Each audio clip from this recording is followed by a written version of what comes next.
But anyway, so coronavirus. So office gets shut down, working from home. That's kind of me at the moment. How are you doing for work? I've been working from home the whole week and it's pretty boring. Like you got to wake up and then you go for a walk because at least walking around the park by yourself Yeah, or at least in the groups of two max is yeah, acceptable and everything else is like not acceptable. And it's like you seeing the exactly. slow closure of parks and everything. Yeah.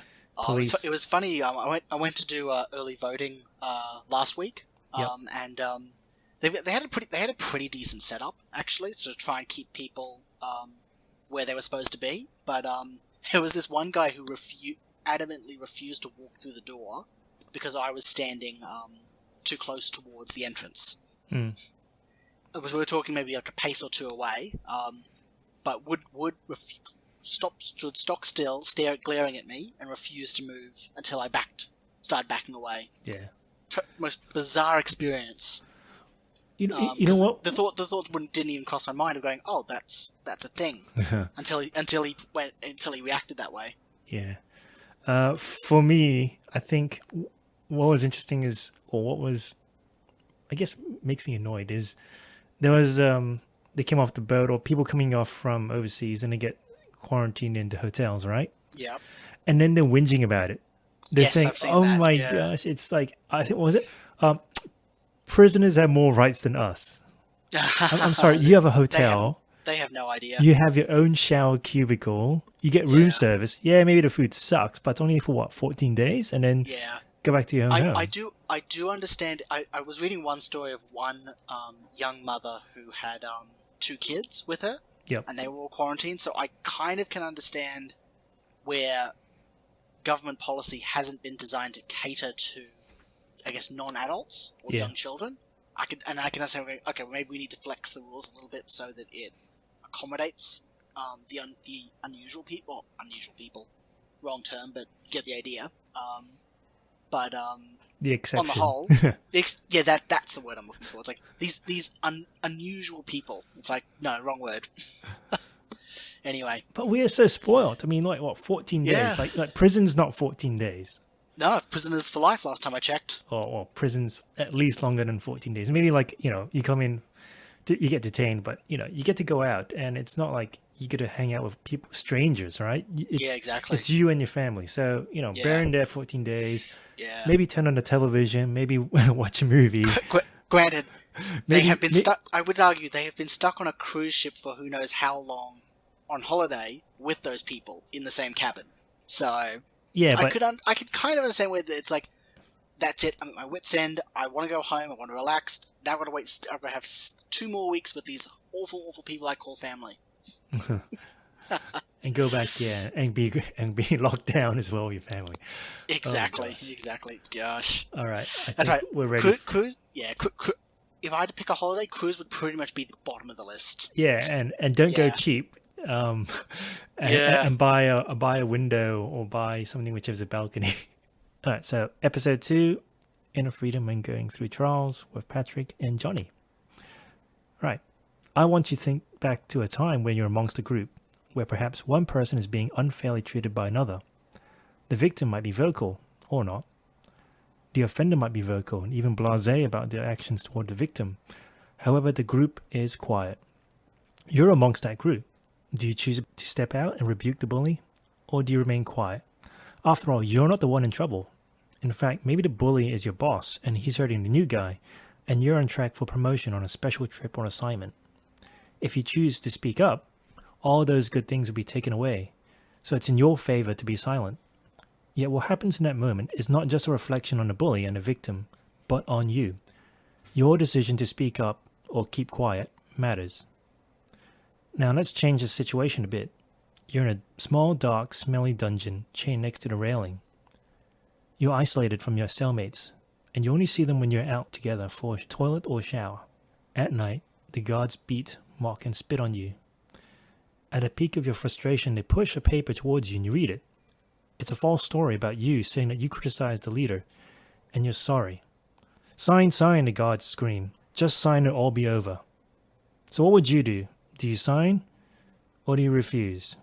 You know what the guards would do to you if you refuse. Now step back and think, do you have a choice in this situation? Well, Patrick, what do you think? It's a really tricky question to ask yourself, a bit of introspection almost, of what do you do in the face of adversity? Everyone has values and principles, and when push comes to shove, do you compromise? Or how far do you compromise on those principles and values? It's a tricky question because it's easy to say when you aren't facing this adversity, when you're not put in this situation, you know what the right thing to do is, but when you're in that situation at that moment in time, you don't often know what your response is actually going to be.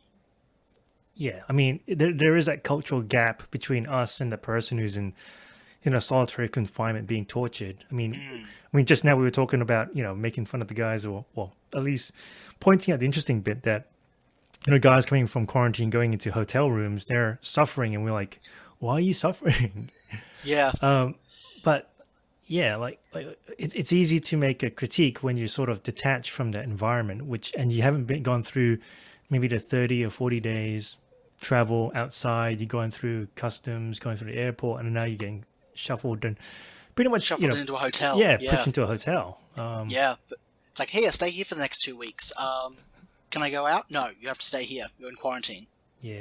But yeah, it's easy to mock people who do complain and do complain about conditions. Like the stories of people comparing it to being in prison conditions, and some people would look at it and go, you've got no idea what prison would even be like. It pales in comparison.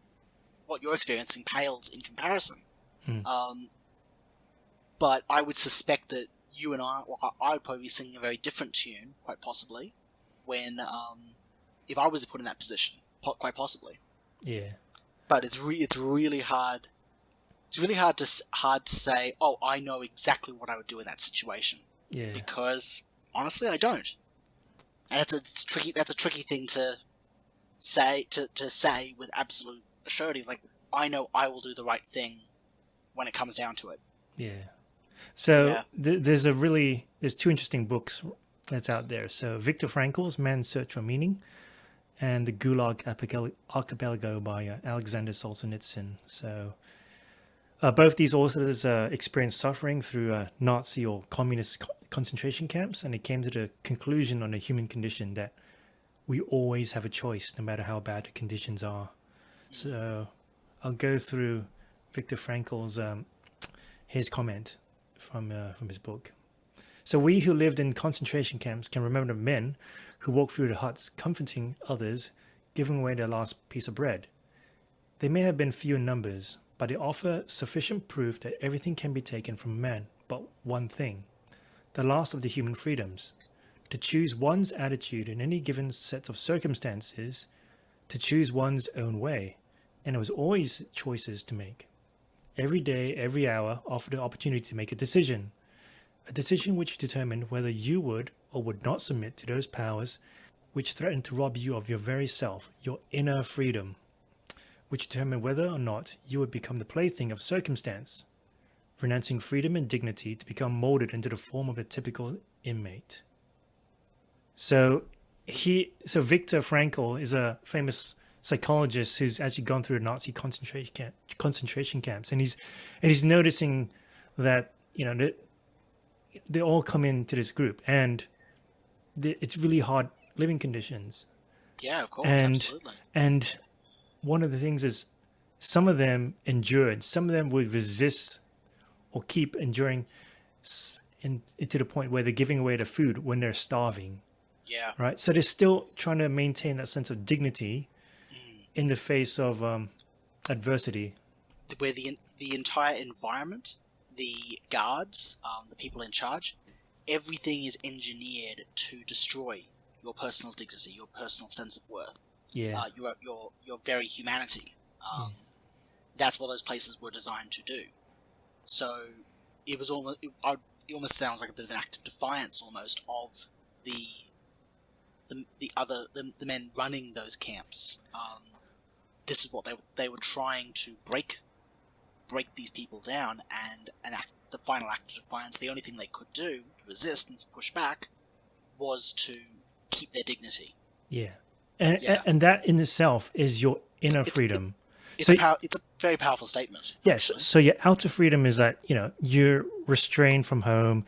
You're not allowed, you're restrained at home. You're not allowed to go anywhere, or you're in jail. So you have your physical sort of freedom to be able to go outside and make choices and go shopping.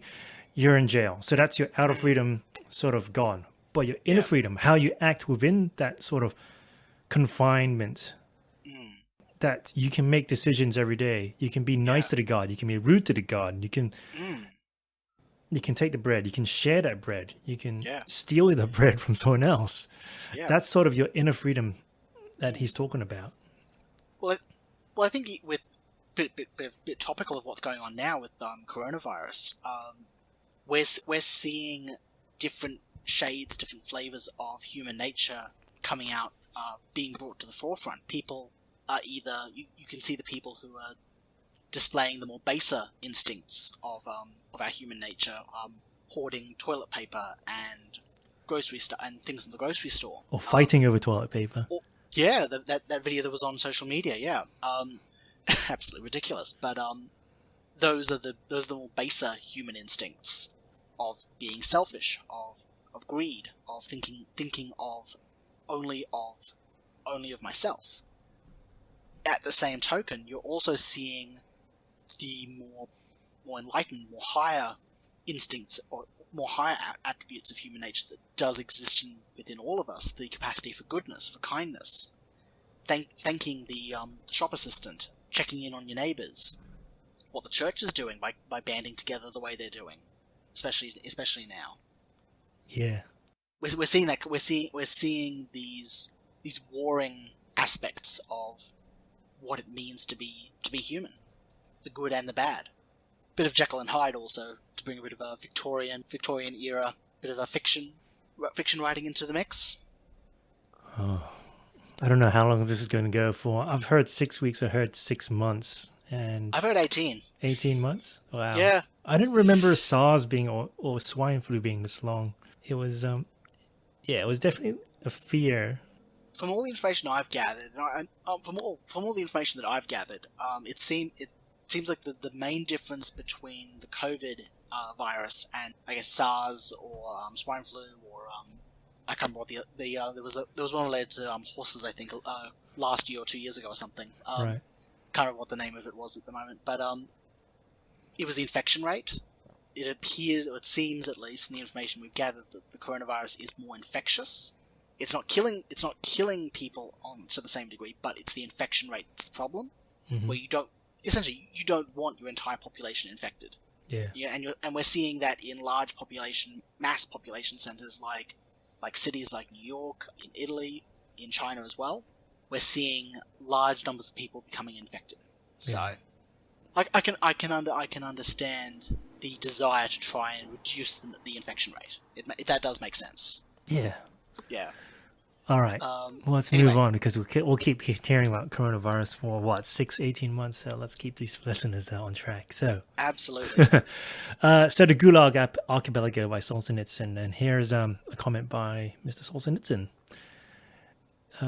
It was granted me to carry away from my prison years on my bent back, which nearly broke beneath its load. This essential experience: how a human being becomes evil and how good. In the intoxication of useful successes, I had felt myself to be infallible, and I was therefore cruel. In the surfeit of power, I was a murderer, an oppressor. In my most evil moments, I was convinced that I was doing good, and I was well supplied with systematic arguments. And it was only when I lay there on rotting prison straws that I sensed within myself the first stirrings of good. Gradually, it was disclosed to me that the line separating good and evil passes not through states, not between classes, nor between political parties either, but right through every human heart, through all human hearts. This line shifts inside us. It oscillates with the years. And even within hearts overwhelmed by evil, one small bridgehead of good is remaining. And even in the best of all hearts, there remains an unuprooted small corner of evil. Since then, I have come to understand the truth of all the religions of the world.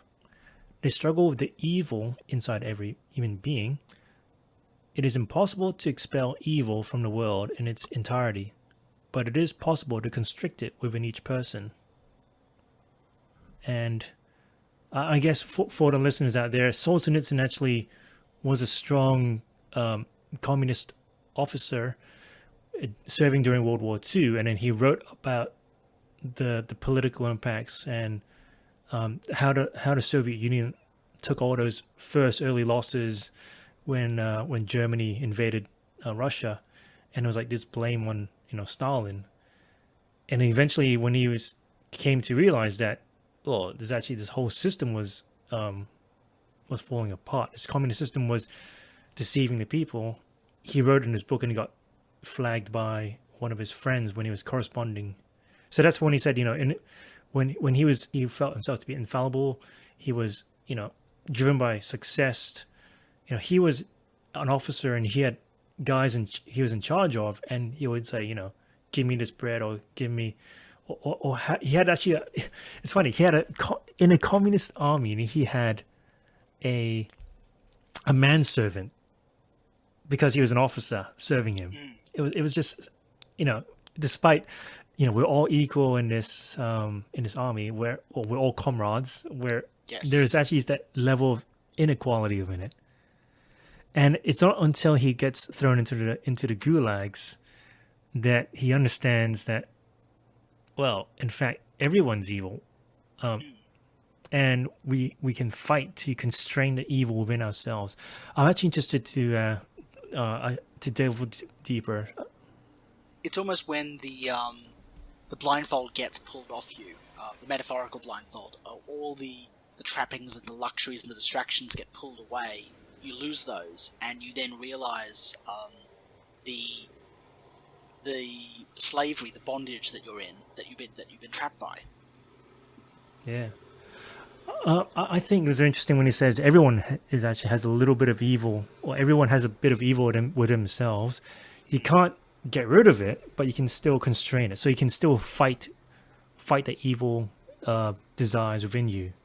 Yeah. Because we often think, people are born neutral, right? We're the idea that we're all born with blank slate.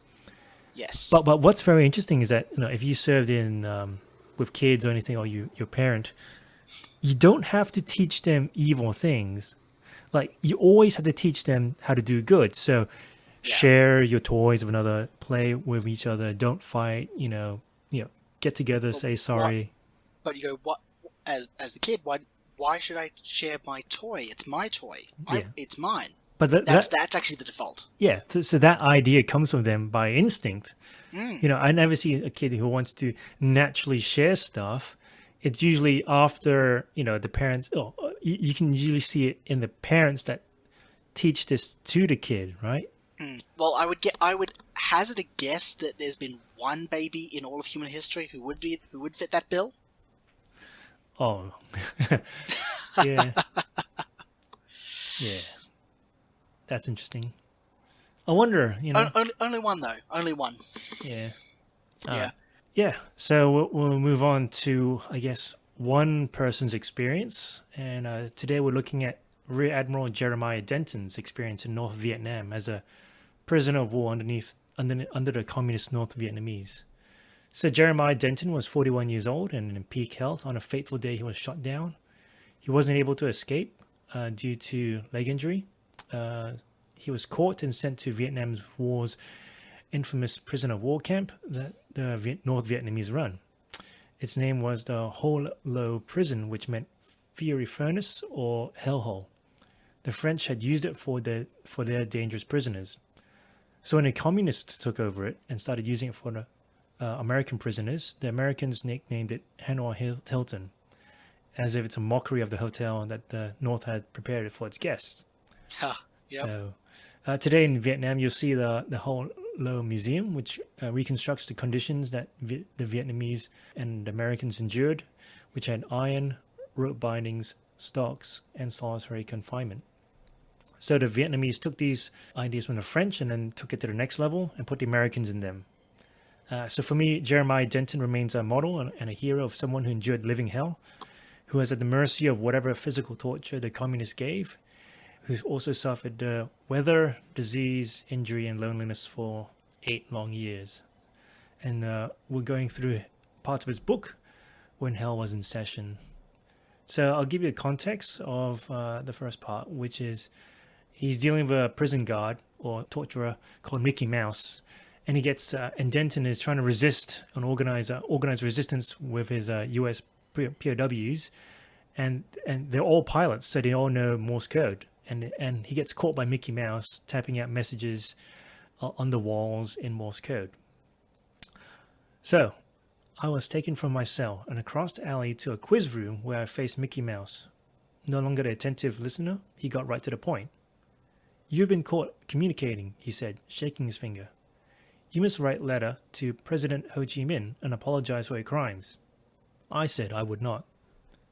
"Okay," Mickey Mouse said. "I'll leave you to think deeply." I was taken to another room in the same buildings.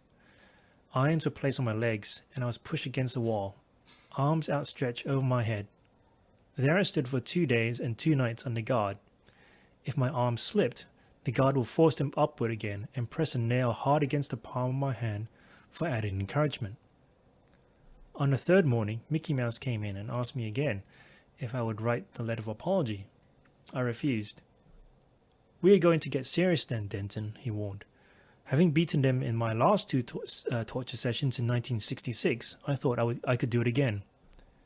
In an effort to deter the punishment, I wrote Mickey Mouse a note reminding him of my previous success, and said that if they were determined to torture me, they would have to torture me to death. That was a mistake. It was a pledge I couldn't keep. The next stage was rear cuffs and leg irons. A guard dragged me around the rough cement floor until the leg cuffs began tearing into my ankles. He jerked me left and right and lifted me by the rear handcuffs. The same mess all over again for hours.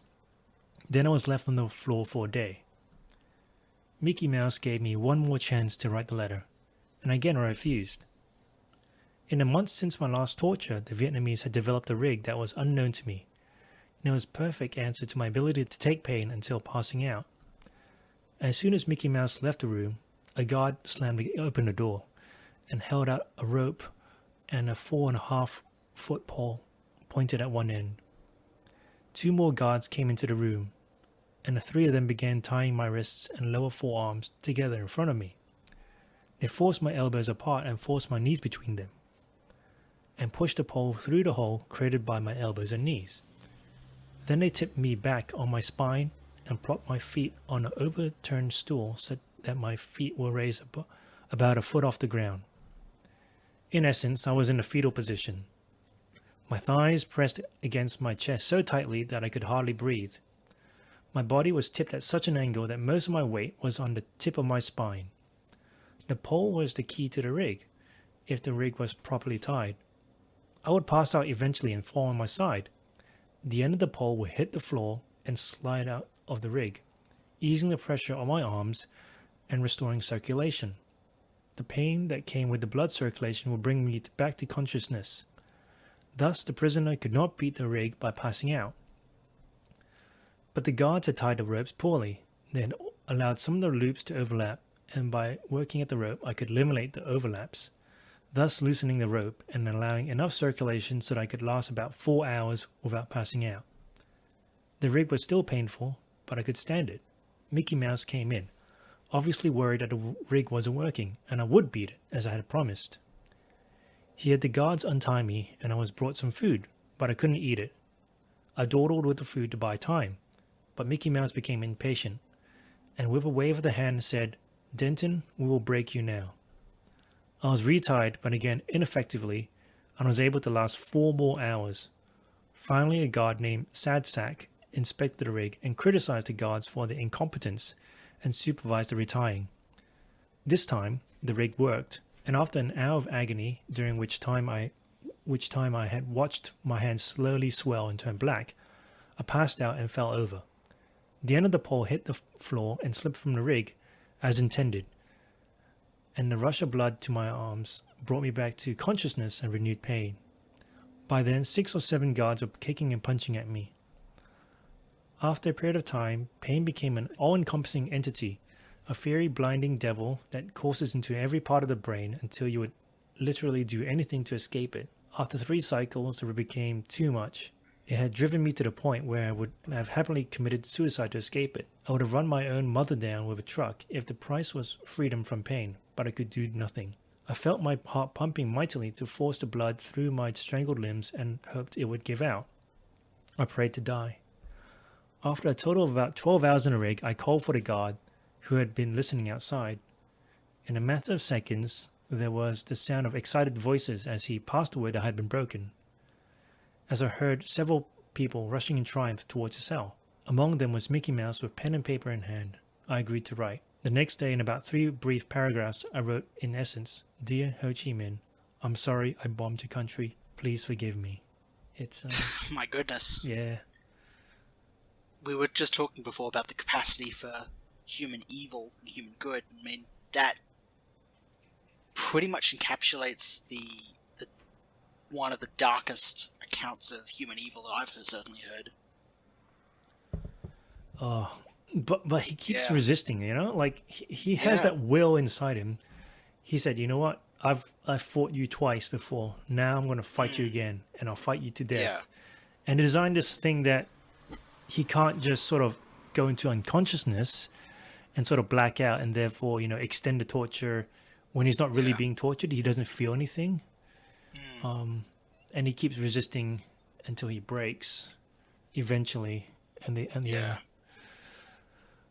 But it's, you know, he takes the hard path rather than the easy path. The easy path is as soon as you even see yourself being tortured or he just gives you a threat. Yeah. He'll just sign the thing. Yeah, it's the moment that you face even a small bit of adversity, you cave. Yeah. Or do you choose? You're right. It's a choice. Do you choose? Do you cave to the pressure immediately, or do you try and fight, try and resist? Oh. And it's to harken back to what we were talking about at the start of this conversation. I certainly think that it's almost impossible. It's a very difficult thing to say. Yes, I could do that. I would say it's difficult, not to nigh on impossible, to say with absolute surety. Oh yeah, that's fine. I could last there. Yeah. Yeah. And it's not just like the physical; it's also the mental. Yeah. So he's resisting when he's been applied mental pain. He hasn't had much sleep. He's being beaten around the clock. If he tries to if he goes unconscious, he falls on his side, and it wakes him up because the blood circulates again. Yeah. These torture devices they're designed not to leave any permanent scarring, but you know, it's like similar to waterboarding, but it's still painful physically and mentally. Yeah. But if I can probably say that after he wrote, you know, Dear Ho Chi Minh, I'm sorry I've bombed your country, please forgive me. He reflects, you know, he feels defeated, and he says, I was angry as hell about the apology I'd written to Ho Chi Minh.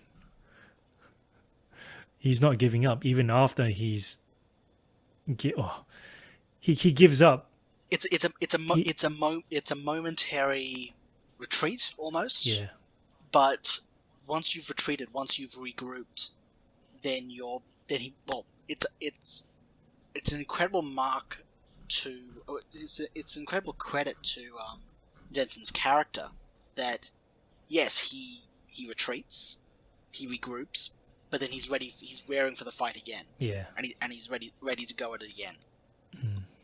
In spite of the absolutely horrendous conditions that he was that was awaiting him. Yeah. Yeah. It's it brings me back when I was doing hiking, and one person, you know, it was in Tassie, and it was steep, and there's annoying bits where you slipped and then you fall down, but you always have to get up, otherwise you will never finish the journey. You know, so if you fall down, the most important thing is getting back up again and lifting that weight back onto your shoulders and plodding through the trek.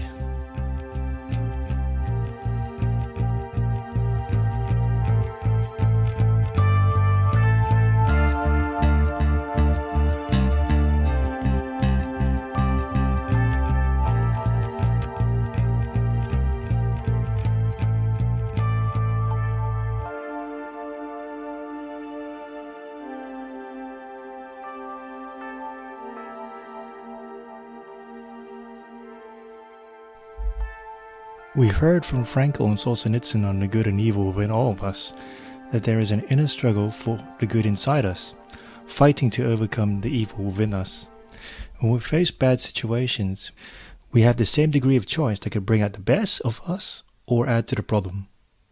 I think that is true for us, but somehow our culture has somehow defaulted to falling away at the first hint of adversity.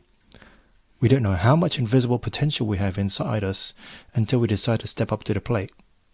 And now, back to the show. All right. So Denton's now a bigger target. He's actually one of the leaders.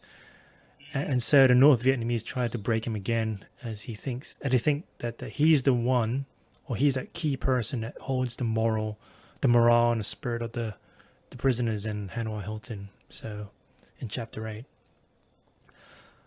After what I judged to be 4 days and 4 nights of fasting in total darkness, I believe that I was beginning to lose my grip. I couldn't keep my mind occupied, and a deep, insidious cold had stiffened my body and penetrated my consciousness so thoroughly that on a few occasions when I could focus my mind, all I could do was mourn my condition. My wrist had become swollen, and in lucid moments I worried that I would lose my hands, which had been without feeling for days. There's plenty of pain in the rest of my body, however, especially in my shoulders and back, and what I believe was the 4th night, Smiley, the prison guard, checked my cuffs with his flashlight. He gave a little grunt and departed, and somewhat hurriedly. In a few moments he was back with some tools. He switched on the light and looked at my wrists as 3 enlisted men entered the cell and stared curiously at me. Smiley was worried. My wrists were torn and bleeding, and so swollen that he couldn't contract the cuffs enough to disengage the ratchets and remove them. By squeezing very hard, he finally got one cuff off, but the other was buried deep in the pus-filled flesh. Smiley held the arm up in front of me, and the 3 enlisted men worked on the cuff. J.C., the duty officer, who was usually so mean, came bustling through the door, his face anguished. "Denton, I'm sorry about this," he said in his high-pitched voice. Smiley, very nervously, looked over his shoulder at J.C. and spoke sharply to him. J.C. backed away and for the next 3 hours watched silently as the 4 men worked on the cuff. They finally got it off by removing the pin that held it together. I held my hands in front of me. The fingers were black and swollen to twice the normal size. Smiley threw the old cuffs out the door, while one of the enlisted men held my arms behind me. He snapped another pair on my wrists. Then he shoved down in the corner. In a few moments I was alone and in total darkness again. I began to hallucinate. Unfamiliar faces appeared and reappeared, floating along in the darkness and disappearing through the door. Strange noises came muffled out of the blankets draping the walls, and I dreamed constantly of an escape in which I crawled miles until I was found and nursed back to health by an old Vietnamese woman. In lucid moments, I sought a reservoir of strength to justify the sacrifice. I built an image of my country and knew it was the best in the world. Then I was asked myself, what difference does it make? Why not give in? I prayed. God became more than faith. He became knowledge, and I appealed to him. Then I became ashamed. Why hadn't I embraced him so thoroughly before? I went back and forth from despair to euphoria as my strength ebbed. Isolation became total disorientation. I lost track of what I was, where I was. I was being reduced to the kernel of my being. Beyond that, I would lose control. On the 7th day, a Sunday, in momentary period of alertness, I decided to give them something. I cried for help. Finally, Smiley opened the door and switched on the light. I blinked and babbled hysterically that I had to get out. Dried blood streaked my chest. Feces clung to the bottoms of my pajamas, which were completely stained with urine. I had little left. So, I found it interesting that he to deal with the suffering outside, he withdraws inside, and we also see a little bit of, a bit of weakness in Denton. He questions himself, why not give in? Why make all this effort to resist these guys? I'm tucked away in this country in the middle of nowhere. Home is on the other side of the world. What difference does it make? Why not give in? And so, I think for him, religion I think he is a Catholic. He goes back to his foundations. He goes back to God. Yeah, to resist this pain, he takes something from his bag of tools, and it's stronger and more appealing, and it displaces the pain that he's been going through.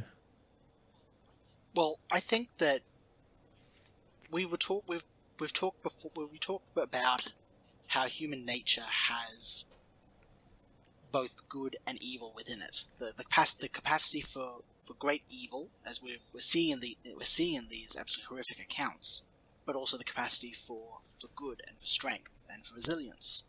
I think another aspect of humanity, you can see this in innumerable different cultures across the world and throughout history, the capacity to recognize the divine, this God-shaped hole, if you would, that we often fill. As you said, Denton, a Catholic, he filled that hole with his faith in God, in the Christian God. Yeah. So for the Christian faith, it's death is not permanent, and there are fates worse than death, like eternal damnation. And I think that plays a very strong part in helping him endure the physical, the short-term thing that appears in front of him, because he knows that even if he dies in prison, he believes in the Christian faith, and he'll go on to live forever with his maker. Yeah. So there's an interesting part where he reflects on how he's keeping the Americans together. So in chapter 12, there was always someone in trouble from his wounds, the starvation diet, illness, or torture. I was helpless to aid anyone. All I could offer was sympathy, which, in our condition, had some value, but not much. I had long since learned whoever I demanded, the Vietnamese would do exactly the opposite with a "who do you think you are" attitude. This was often accompanied by beating to emphasize the point. Personal disaster hung over my head continually. It was now certain torture if we were caught communicating. But like most of the others, I was at it constantly, trying to bolster morale. I learned that 2 officers who had been tortured to the point of unconsciousness at the Hilton and were now cellmates at the zoo were advising new shoot-downs to give in quickly, that there was no point in resisting. I passed the word to them. We must all lie down in front of the train and slow it down. We must do our best each time we are tested. That is our only way to defeat their aims. I asked the officers to countermand their orders and tell everyone to resist. They apologized and passed the word. The North Vietnamese could break anyone into giving them something, and some of the men were in deep despair because they had been unmercifully tortured into giving biographies and confessions. I passed the word for them to get themselves together. The line is, if you are broken, don't despair. Bounce back as soon as you can to the hard line. Bounce back. It became our way of life.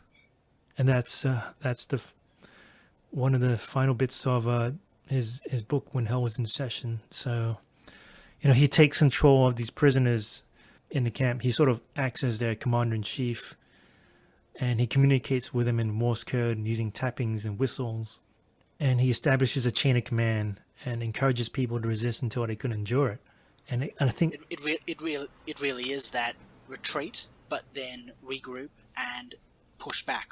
Go for another assault. Keep trying to take the hill. Well, what else is there to do? Like, if you give up, then you're just giving up everything. Yeah. And so by keeping them focused and maintaining morale and giving them a purpose, it helps them endure. Yeah. Purpose and meaning, absolutely. That you've hit the nail on the head there. It's giving them a mission. Yeah. So, there's a few other stories which we haven't read out, and he was paraded in the streets of Vietnam when there's one particularly nasty incident which the public was screaming to the government to help, and they were paraded. These prisoners of war were paraded to sort of be the target of all the anger and venting.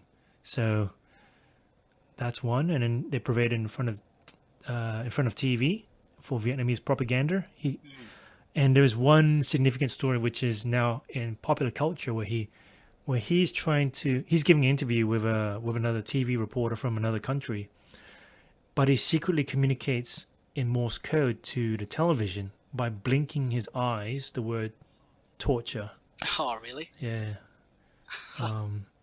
It's that continuing to resist. Yeah, so even though he can't do anything outside, he inwardly chooses to make that decision to communicate. Continually defiant till the end. Yeah.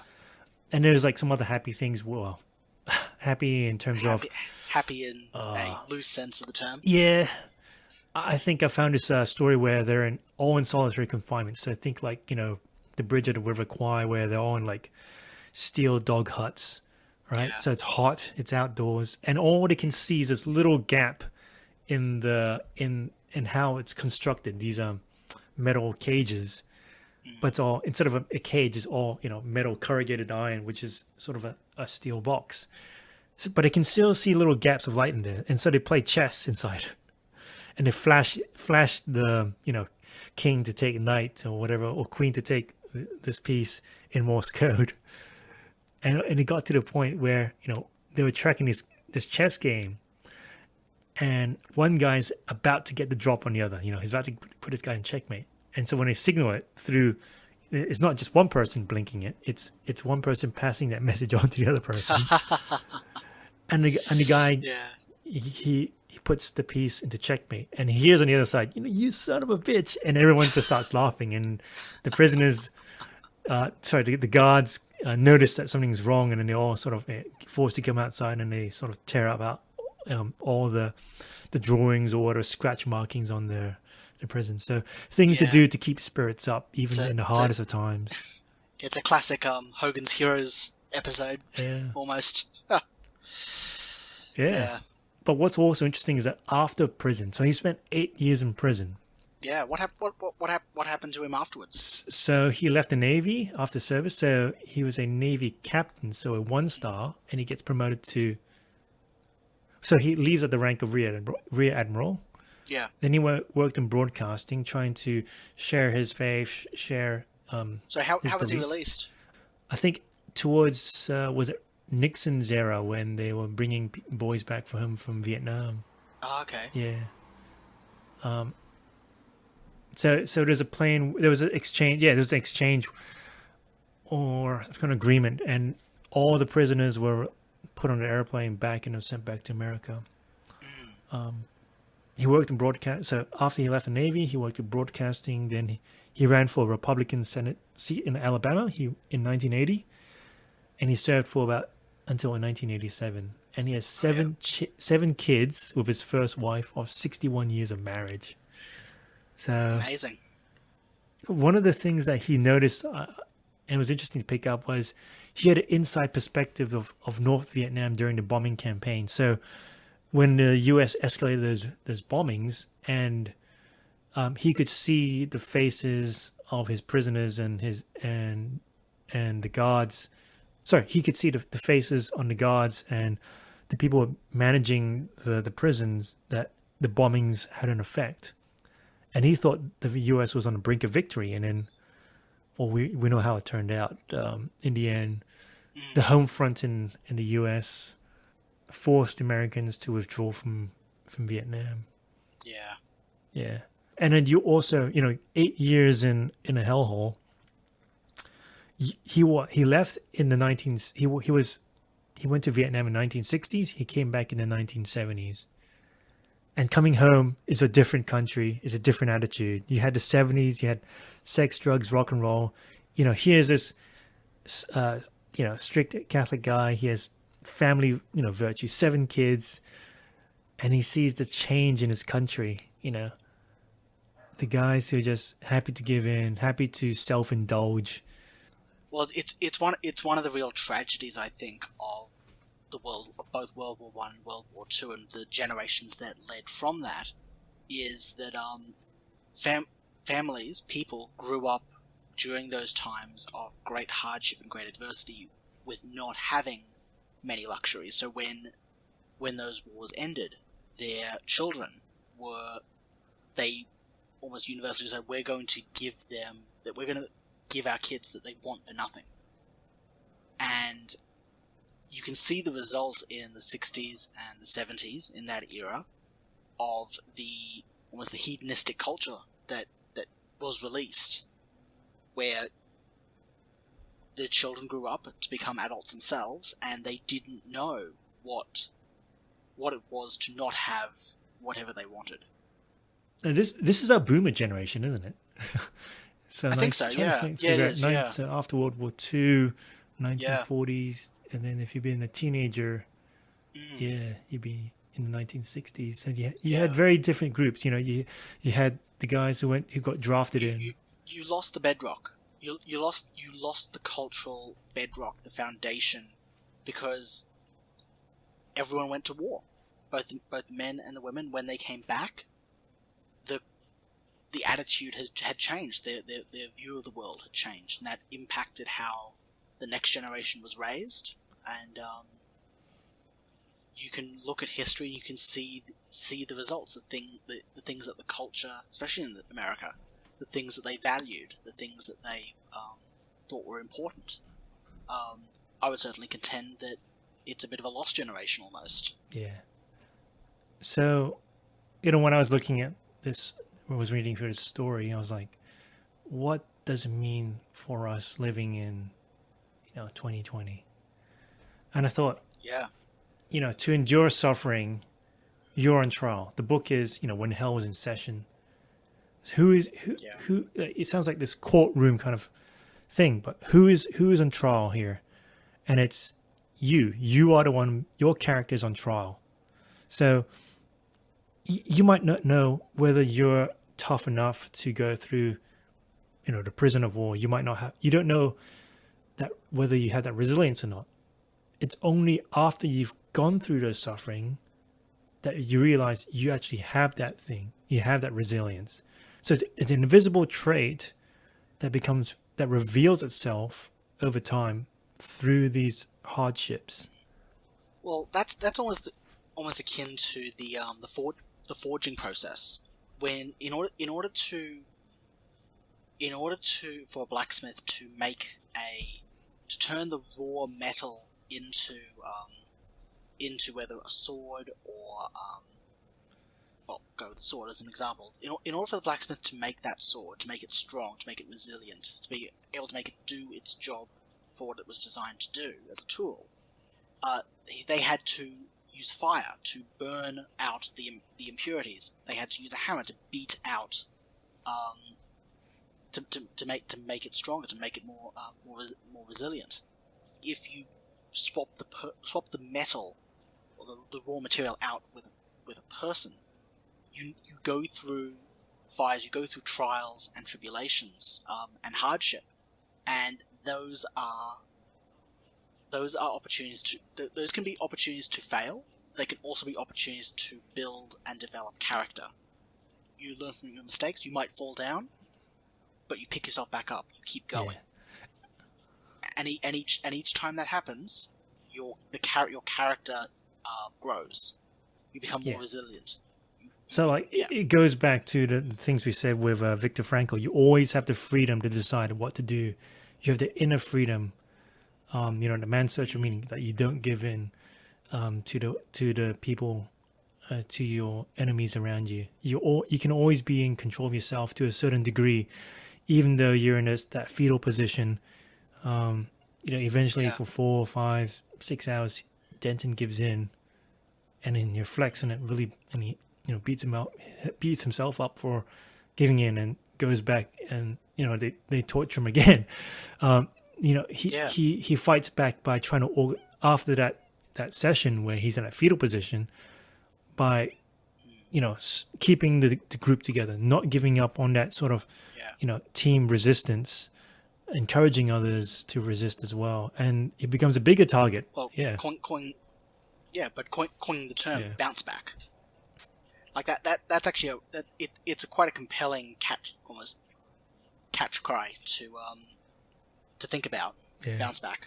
And I think maybe it's a reflection on our character, or a character of a society. Like we're living in the most, the richest, wealthiest, most comfortable, society here in, first world in Australia, and we can be so privileged and so spoiled.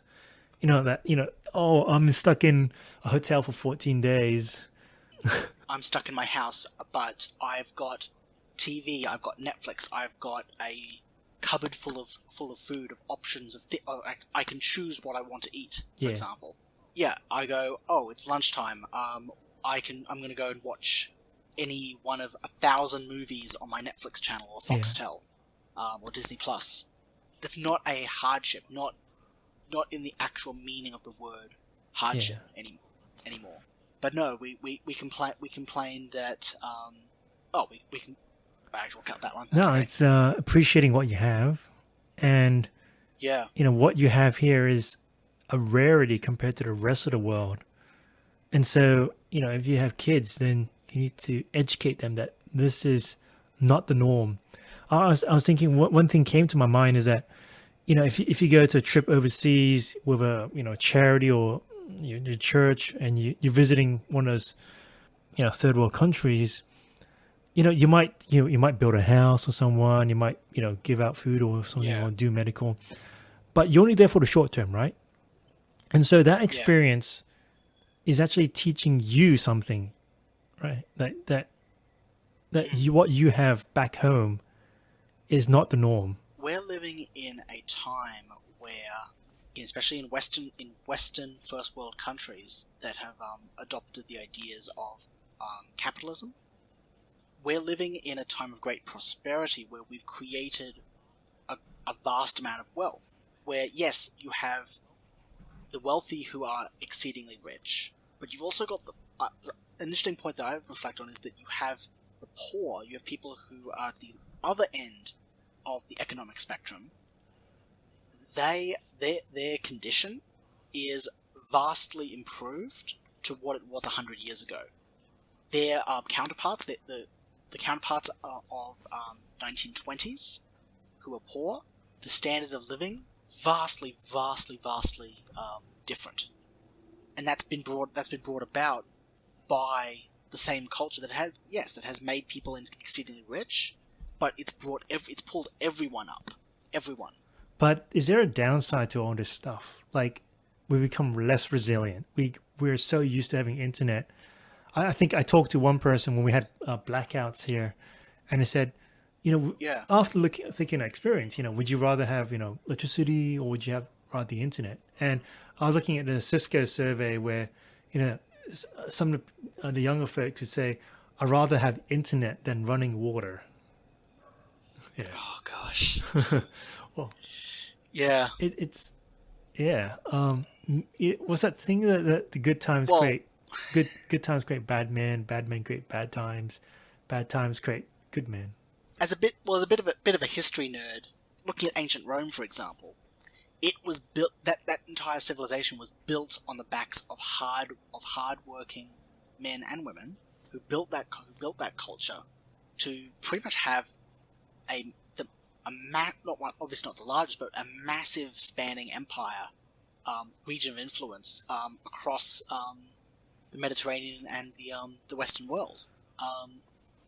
You go through a couple of centuries, and you then go and meet the Romans, and the people that you meet there are trapped with or living in this world of decadence and plenty and luxury, and that's all taken away from them because the barbarians are coming over the hill, and they have sacked Rome because the people there were so distracted by their earthly possessions, their comforts, their luxuries, that doesn't last, and they lost it all.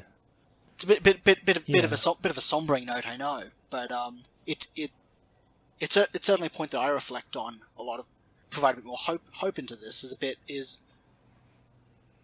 identify what is valuable, what actually has purpose and what has meaning, true meaning to you, and take comfort in that. I think one of the Yeah. interesting things on Denton, and there's a famous video of him coming off the airplane. Oh yes. And he, if you're a prisoner of war 8 years there, you have every right to be, bitter about your country. But he goes, he says this when he gets off the airplane. He goes, "We are honored to have the opportunity to serve our country under difficult circumstances. We are proudly grateful to our Commander-in-Chief and to our nation for this day. God bless America."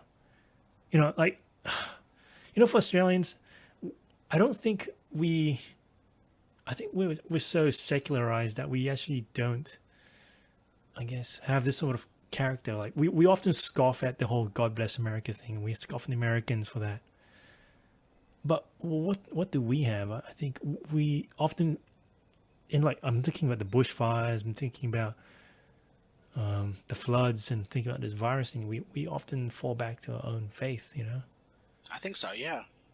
Yeah. And, yeah, it's just incredible that he says we're honored to have the opportunity to serve our country. He sees this as an act of service for his country. Like, I'm thinking, Well, he chose to leave his friends, his family, his home, his country, to go overseas to another place and defend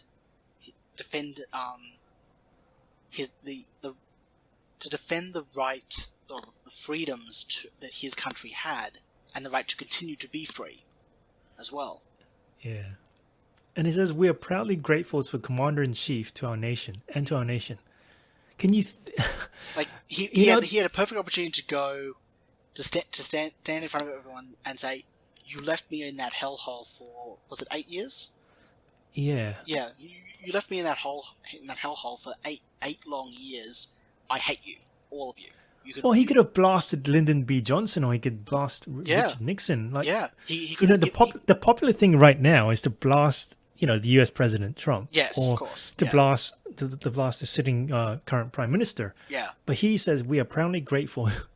It was with humility. He spoke with humility, and grace. He didn't give in to despair. That's another key thing I hear from that quote from his speech. He didn't give in to despair. He was hopeful, optimistic, grateful. Yeah. Yeah.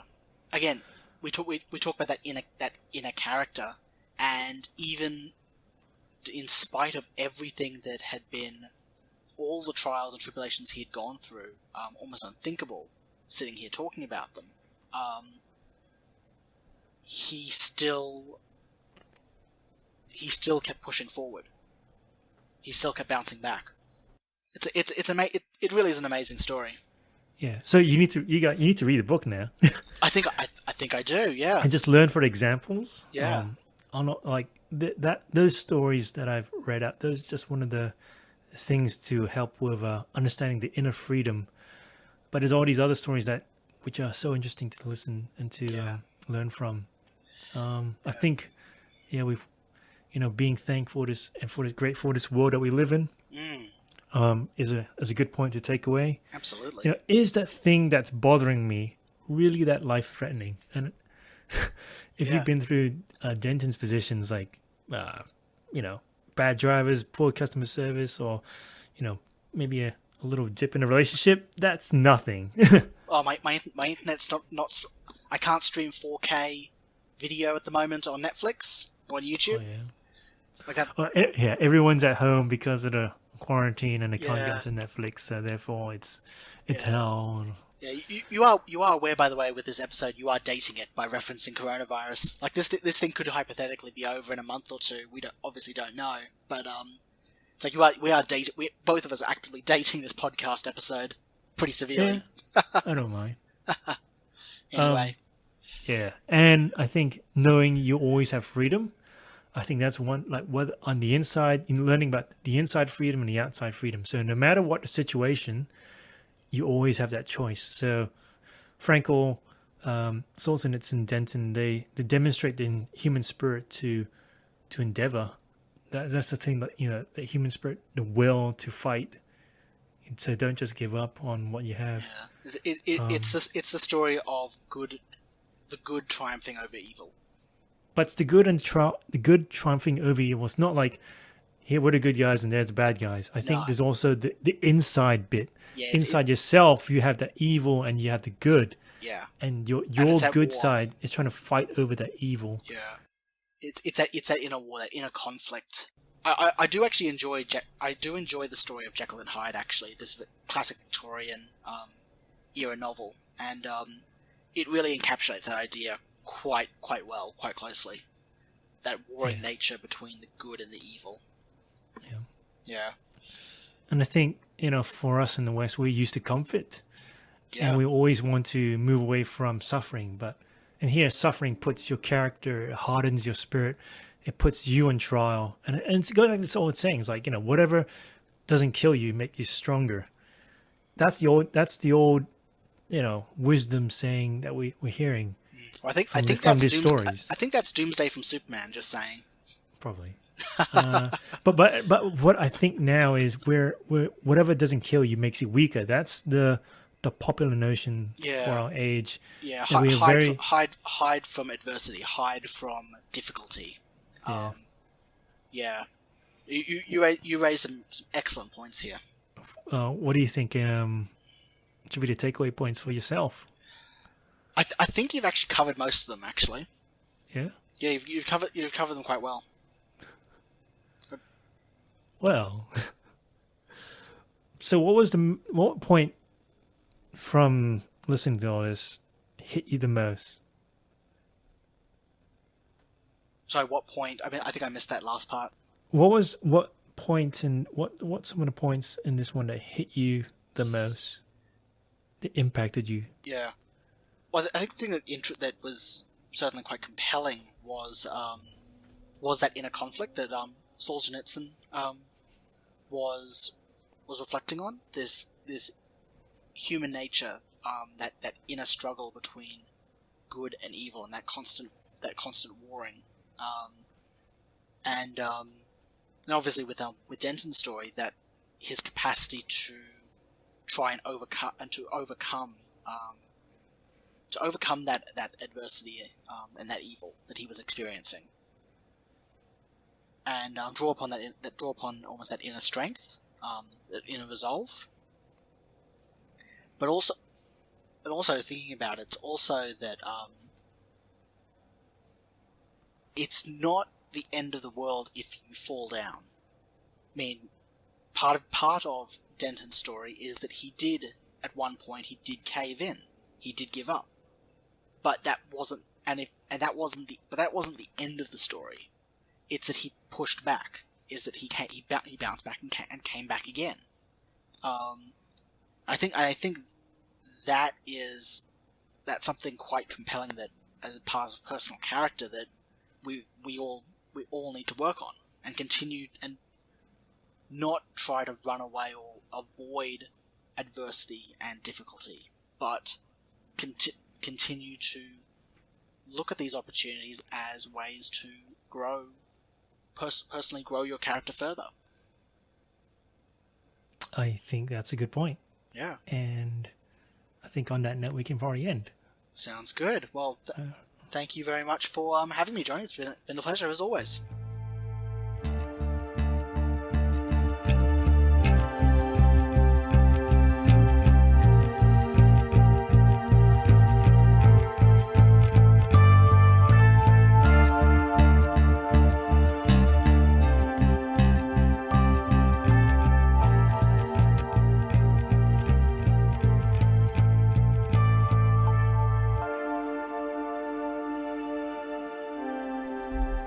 So just one small correction, Denton was a Navy captain, which means he was a full colonel when he was shot down. Just out for the military geeks out there.